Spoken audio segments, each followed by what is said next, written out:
annual financial workshop on mutual funds, loan management, personal finance on November 16 and 17. Register now.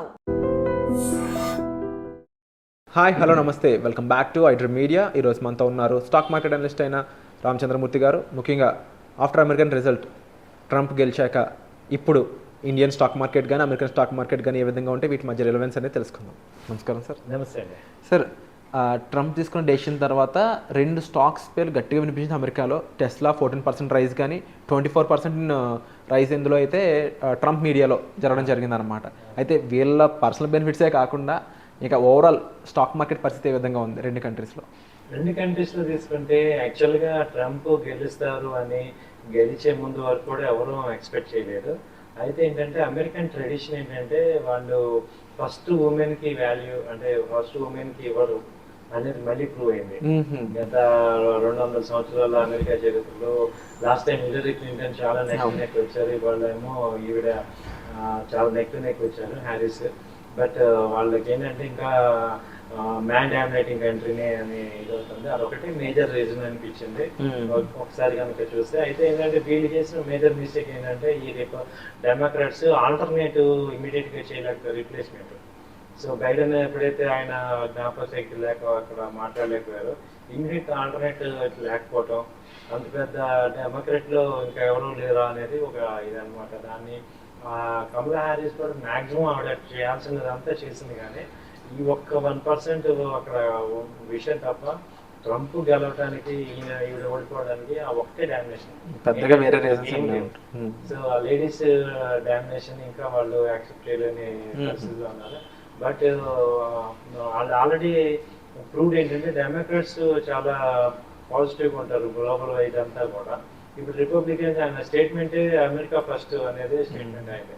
అంటే ఎప్పుడైనా business man actually జనరల్గా business mans they think them self first, definitely. So అలాగే అమెరికాని first అంటారు. ఇలా అవటం కూడా ఒక రకంగా ఏంటంటే కొత్త రోల్ వస్తుంది. ఎందుకంటే గత 4 ఏళ్లలో రిపబ్లికన్ డెమోక్రాట్స్ అందరూ జనరల్ గా వారికి అగెనెస్ట్, కానీ వీళ్ళ హయాంలో 2 వార్లు కంటిన్యూ అయ్యాయి. అవును, స్టిల్ లాస్ట్ 2-3 వీక్స్ బ్యాక్ మనం చూసాం ఎంత ఎఫెక్ట్ అనేది మనం ఇబ్బంది పడ్డాం అనేది. అవును, కాబట్టి ఈయన రావటం వల్ల ఏమందంటే ఈ యొక్క వారు తగ్గే అవకాశాలు కనపడుతున్నాయి. ఎటు కూడా ఎందుకంటే ఈ వారు వల్ల అక్కడ ఇన్ఫ్లేషన్ బాగా పెరుగుతుంది. మెయిన్ ఓడిపోవడానికి ఇంకో రీజన్ అన్ఎంప్లాయ్మెంట్. ఈ రెండింటిని నేను అడ్రస్ చేయాలి ఇప్పుడు. కాబట్టి ఏంటంటే ఎంప్లాయ్మెంట్ రావాలంటే వార్స్ ఆగితే కానీ కొంచెం వరల్డ్ అంతా పీస్నెస్ రాదు. ఎందుకంటే ఎక్కువ అమౌంట్ గ్రాంట్స్ అన్ని కూడా వీళ్ళు బయట ఈ వార్స్లో ఖర్చు చేస్తున్నారు. సో అది ఇక్కడ ఖచ్చితంగా ఆగే అవకాశం ఉంది. రెండోది ఏంటంటే ట్రంప్ ఆల్రెడీ ఆయన మనం లాస్ట్ టైం చూసాము ఆయన అడ్మినిస్ట్రేషన్ అంతా కూడా. సో అలాంటి టైంలో ఏంటంటే ఈ యొక్క వీసాలకి కొంచెం బాగా ఇబ్బంది పడతారు ఇండియన్స్ కానీ అవుట్ సైడర్స్ కానీ. సో H1B వీసాలు ఇవన్నీ కొంచెం ఇబ్బంది అయ్యే అవకాశాలు ఉన్నాయి, రిస్ట్రిక్షన్స్ పెట్టే అవకాశాలు ఉన్నాయి. సో ఐటీ కంపెనీస్కి అయితే పాజిటివే, ఎందుకంటే ఇటు ఎలన్ మస్క్ మేజర్ సపోర్ట్ ఉన్నారు కాబట్టి ఆయన కంపెనీస్ కానీ ఇప్పుడు ఎలక్ట్రికల్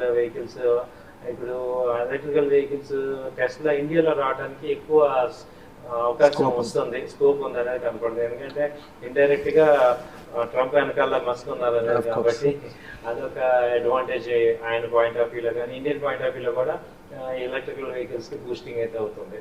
సో ఓవరాల్ గా ఏంటంటే మనం కూడా ఈ రిపబ్లికన్స్ ఆల్రెడీ చూసాం కాబట్టి కొంత అంత పెద్ద నెగిటివిటీ ఏం రాదు. ఎందుకంటే ఇండియాకి ఏమైందంటే ఇవాళ 3rd లార్జెస్ట్ ఎకానమీ అవుతున్నాము. So we are not participate in wars లో లేవు కాబట్టి మనకి పెద్ద ఎక్స్పెండిచర్స్ ఏం లేవు. ఓన్లీ ఏంటంటే ఆ ఇంపోర్ట్స్ గోల్డ్, క్రూడ్ ఆల్టర్నేటివ్ చూస్తున్నాం. సో డాలర్ అయితే ఏంటంటే ఈ డాలర్ ఇండెక్స్ బాగా పెరగడం, రూపీ వీక్నెస్ అవుతుంది బాగా మెయిన్ పాయింట్ అనేది. అదొకటి బాగా వీక్నెస్ అవుతుంది. అలాగే ఈ నవంబర్ డిసెంబర్లో ఎఫ్ఐఎస్ పెద్ద ఎత్తున వెళ్ళిపోతుంటారు, ఫండ్స్ బ్యాక్ అవుతుంది ఆల్రెడీ. అంటే ఎఫ్ఐఎస్ సెల్లింగ్ అనేది ఏ రకంగా ఇండియన్ స్టాక్ మార్కెట్ ఇంపాక్ట్ చేయబోతుంది అంటారు? ఆల్రెడీ ఇది చేసింది, కానీ అంతకు ముందుతో పోలిస్తే ఇప్పుడు కొంచెం తగ్గింది, అంటే ఇంపాక్ట్ తగ్గింది. ఎందుకంటే డొమెస్టిక్ డిఐస్ కొంటాం, ఎస్ఐపిస్ లో అమౌంట్ రావడం వల్ల కాంపెన్సేట్ అయింది, కానీ ఒక రకంగా చూస్తే పెద్ద అమౌంట్ బయటకు వెళ్ళింది.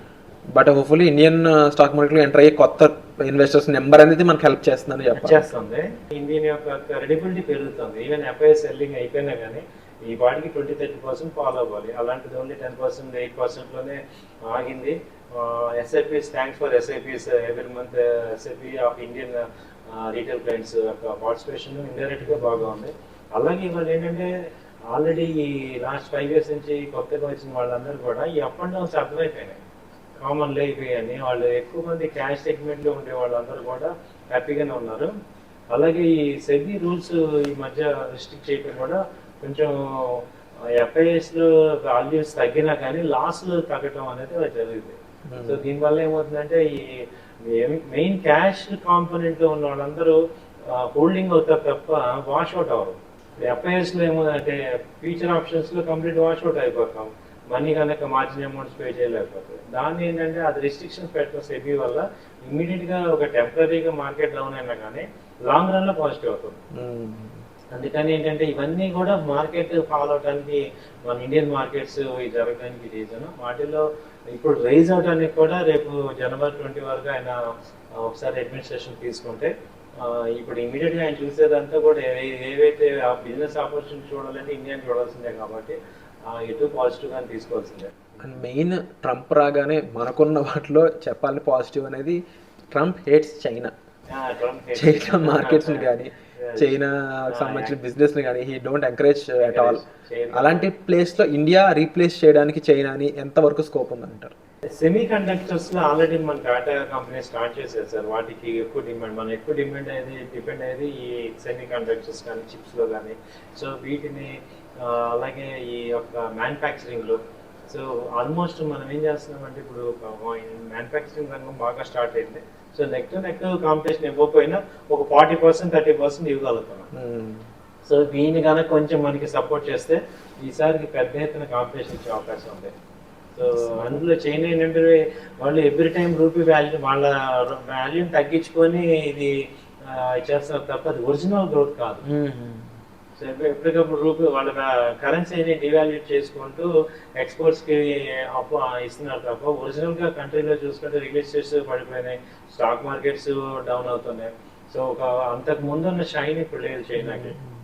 సో ఓవరాల్గా చూసుకున్నా కూడా ట్రంప్ డెసిషన్స్ అనేవి ఏ విధంగా ఉంటాయి వార్ఫేర్ మీద కానీ, వార్ఫేర్ మీద జరిగే ఇష్యూస్ తగ్గితే డెఫినెట్లీ కంపెనీస్ కానీ ఇండియా అంటే కంట్రీస్ ఫర్ స్టాక్ మార్కెట్స్ కానీ మంచి రిలేషన్ అనేది ఏర్పడుతూ ఉంటుంది. సో ఫుల్లీ ఇవన్నీ బెటర్మెంట్కి దారితీయాలని మనస్ఫూర్తిగా కోరుకుంటున్నాను. అంతేకాకుండా ఇలాంటి సిచ్యువేషన్స్లో అంటే ఎలక్షన్ ఈవెంట్స్ కానీ వార్ఫేర్ కానీ ఇలాంటి టైంలో స్టాక్ మార్కెట్లో ఇన్వెస్ట్ చేయడం చాలా ఆచితూచి చేయాలండి. అలాంటి టైంలో ఒక రైట్ ప్రొఫెషనల్ ఎవరైతే ఉంటారో వాళ్ళని మనం కన్సల్ట్ చేయడం ద్వారా మనకి సరైన ఇన్వెస్ట్మెంట్ ఏ విధంగా చేయాలి, రిస్క్ ఏ విధంగా మనం బ్యాలెన్స్ చేసుకోవాలని చెప్తూ ఉంటారు. అలాంటి సలహాల కోసం మీరు డిస్ప్లే నెంబర్స్ కాల్ చేయడం ద్వారా మీరు రామచంద్రమూర్తి గారిని సంప్రదించవచ్చు. Thank you so much.